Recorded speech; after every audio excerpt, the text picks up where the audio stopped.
Bonjour à toutes et à tous et bienvenue dans cette nouvelle vidéo. Alors dans cette vidéo, moi ce qui va m'intéresser c'est de vous montrer finalement cette finale assez incroyable dans laquelle finalement un coup va permettre au blanc de l'emporter. Alors j'aimerais déjà vous demander si vous le voulez d'essayer de le trouver par vous-même, donc en mettant pause maintenant et en essayant de comprendre le plan qui va permettre au blanc de faire usage d'une technique pour gagner dans cette finale. Une technique alors avec deux possibilités d'ailleurs. Donc voilà. Maintenant je vais vous montrer le coup et je vais vous expliquer concrètement ce qui se passe. Donc le coup c'est G5 et après ce fameux G5 il y a donc deux possibilités. Il y a évidemment tour prend qui est la première possibilité. Et on va voir que c'est insuffisant. Et il y a aussi pion prend. Donc on va voir déjà tour prend. Qu'est-ce qui se passe sur tour prend G5, roi E6. Et maintenant il y a un problème puisque les blancs menacent le mat avec tour A8. Roi G8 ici. Tour A8 échec. Roi H7. Et ici on finit simplement avec le coup F7 qui va permettre donc de gagner cette partie. Donc c'était la première grande idée de cette finale puisque tout simplement la tour noire ne peut pas donner d'échec. Si tour G6, alors tout simplement roi E7 et le pion F7 agira comme un parapluie qui empêchera la tour de venir sur G7 donner un nouvel échec. Donc déjà ça c'est super intéressant de le constater. Alors après G5 finalement il nous reste à voir ce que le deuxième coup H prend G5 pourrait donner et on verra s'il n'y a pas aussi une autre possibilité de défendre. Donc H prend G5 et là le roi s'infiltre non pas sur E6 mais sur G6 avec la même idée de pousser le pion sur F7 et puis d'aller à promotion. Et finalement le pion G5 noir agit ici un petit peu comme un parapluie aussi. On s'en sert un petit peu pour empêcher la tour noire de venir nous donner des échecs.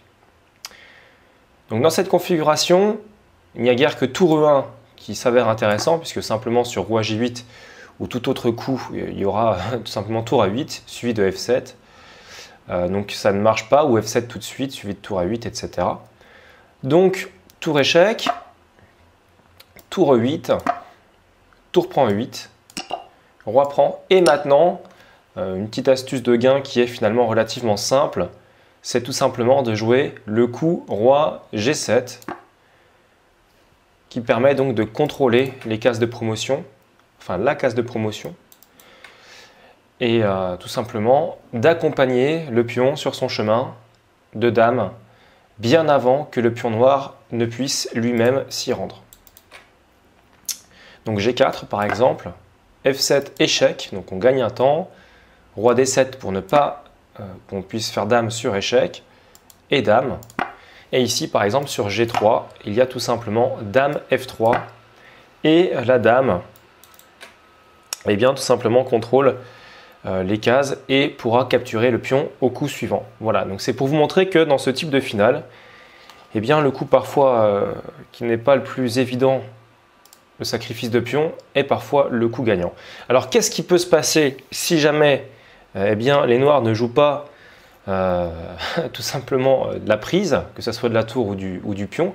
Admettons, qu'est-ce qui se passerait sur ce type de coup, par exemple tour G3, puisque quoi faire d'autre évidemment, si on fait H5, pour vous montrer juste ça, c'est le pion blanc cette fois-ci qui agira comme un parapluie et on pourra faire roi G6, avec la même idée que tout à l'heure, avec tour E1, tour échec, etc.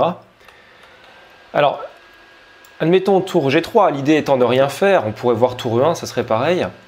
Le problème ici, c'est que si jamais on joue ce type de coup, on va se heurter par exemple, alors il y a deux possibilités, il y a la prise déjà, ici, qu'il faut déjà analyser, voir si ça peut marcher, mais il y a surtout peut-être la possibilité de pousser tout simplement ce pion, et sur l'échec ici, de revenir simplement sur G4, étant donné que le pion F6 est protégé par la tour, on va pouvoir pousser, donner un échec et puis aller gentiment à promotion.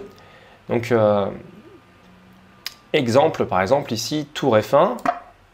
Et tour F1, ça serait mat, excusez-moi. Donc, tour E3.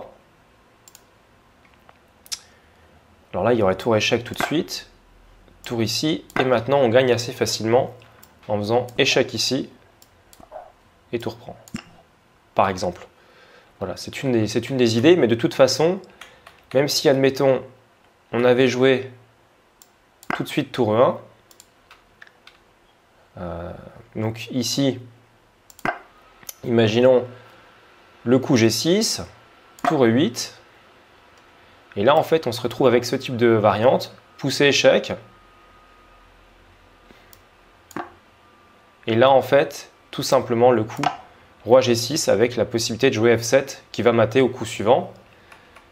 Et si jamais roi F7, ce qui est vachement intéressant ici, c'est de voir le coup tour A7, roi G8 forcé, F7, et on va simplement gagner eh bien, la tour en faisant une dame. Donc bon, c'est complètement gagnant. Donc ça ne marche pas non plus. C'est pour vous dire que toutes les petites tergiversations un petit peu fantaisistes ne marchent pas non plus pour défendre, et c'est rarement le cas. Voilà, donc dans ce type de configuration, eh bien, le coup gagnant c'est G5, même si c'est le dernier coup que vous envisageriez. On peut voir d'ailleurs pourquoi ça ne marcherait pas si on faisait autrement. Admettons par exemple tout simplement le coup roi G6. Tour prend, roi prend, et ici ça ne marchera pas. Pourquoi? Puisque le roi est acculé à la bande, il ne pourra jamais revenir sur la colonne G, et le roi noir restera systématiquement devant le pion blanc et l'empêchera donc de pousser. Si tour A8 échec, alors il y aura roi F7, etc. Et donc on ne pourra jamais promouvoir ce fameux pion avec les blancs. Techniquement, c'est irréalisable car aucun plan ne le permet. On peut voir aussi ce qui se passerait par exemple sur un autre coup du style roi E6 tout simplement. Ici, le problème c'est qu'on se heurterait à des échecs verticaux. Donc tour E1, tour F1, tour D1, peu importe.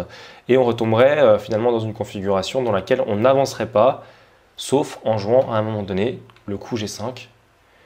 Donc